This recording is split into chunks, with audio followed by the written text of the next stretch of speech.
So we're provided this spiel about ride services and how you can use your phone to get an Uber or a Lyft, how everything's handled digitally, right? And we're given some data about the weekly income of rideshare drivers. We're told that it's about $1,000 with a standard deviation of $100. And we're asked, what is the Z value of income for a driver who earns $1,100 a month? Sorry, per week.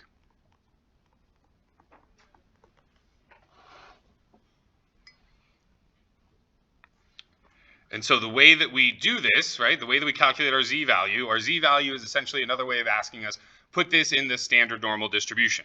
So we're going to say, okay, Z is equal to X minus mu over sigma.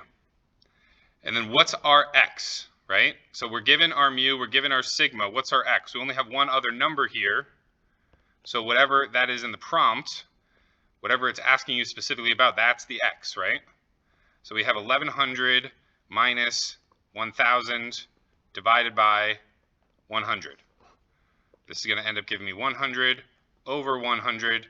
And remember, this said earlier when we were defining it, had that weird language about the signed distance, right? So keep in mind the fact that this is a positive 100 difference here. So this is going to end up being a positive 1 value.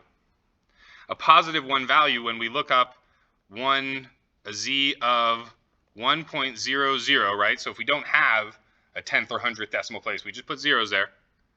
That's going to give me a Z, a probability. So the Z score or Z value of 1 gives me a probability of 0.3413. And we're going to interpret this a little bit more in a second. Let's just do one more example for these Z values. So what about a Z value for the income of a driver who earns $900 per week?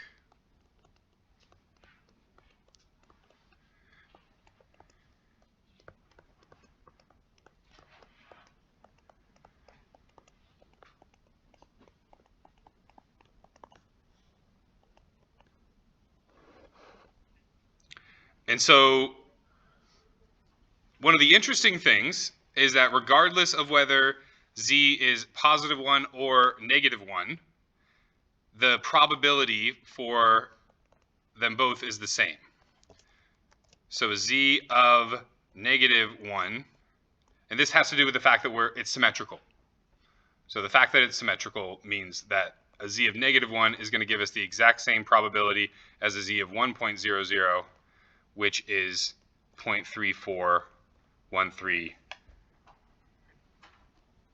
And this is because both of these are the same distance from the mean.